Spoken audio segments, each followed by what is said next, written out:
এই ভিডিঅ'টোত মই আপোনালোকক জনাবলৈ চেষ্টা কৰিম পঞ্চায়ত নিৰ্বাচনত বিভিন্ন প্ৰকাৰৰ এড্ৰেছ টেগৰ ব্যৱহাৰ কৰা হ'ব। গতিকে সেই এড্ৰেছ টেগসমূহ কি আৰু কেনেকৈ আপোনালোকে এড্ৰেছ টেগসমূহ ব্যৱহাৰ কৰিব। প্ৰথম এড্ৰেছ টেগৰ নামটো হৈছে ইণ্টাৰনেল এড্ৰেছ টেগ, যিটো আমি বেলট বক্সৰ ভিতৰত ইউজ কৰোঁ আৰু এইটো আমি সিলিং কৰাৰ আগত ব্যৱহাৰ কৰিব লাগিব। দ্বিতীয়টো হৈছে এক্সটাৰ্নেল এড্ৰেছ টেগ। এক্সটাৰ্নেলটো বাহিক হ'ব, মানে বাহিৰত। Fix on the box exterior. Indicate box number in fractional format, that is 1/2, 2/2. Assign serial numbers after polling. আৰু এক্সটাৰ্নেল টেগটো আমি বক্সৰ বাহিৰত ইউজ কৰোঁ, যাতে আমি কেইটা ব্যৱহাৰ কৰিছোঁ বেলট বক্স সেইটো যাতে তাত স্পষ্টকৈ দেখা পোৱা যায়।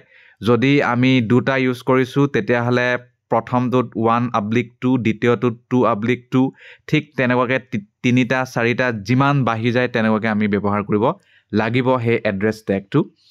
আৰু লাষ্টত 3 নম্বৰ টেগটোৰ নাম হৈছে bag address tag. Bag address টেগটো আপোনাৰ ট্ৰান্সপৰ্ট বেগৰ মানে ওপৰত মাৰো। Fix on the exterior of the transport bag. Transport বেগৰ মানে যিটো বাহিক স্থান তাত এইটো ফিক্স কৰা হ'ব।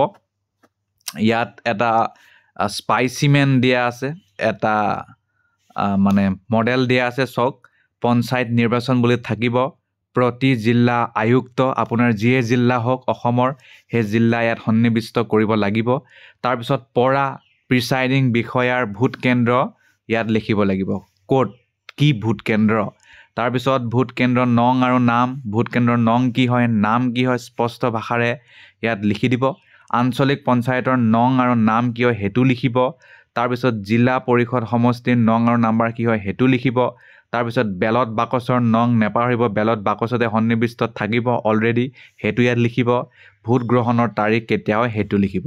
ইমানটো কৰিয়েই 5টা 6টা বা 7টামান প্ৰস্তুত কৰি থ'ব। য'ত ব্যৱহাৰ কৰিব লাগে ব্যৱহাৰ কৰিব। আপোনাৰ ছিগনেচাৰ মাৰিব, আপোনাৰ ডিষ্টিংগুইছিং মাৰ্ক মাৰিব। কথা সিমানেই। ধন্যবাদ।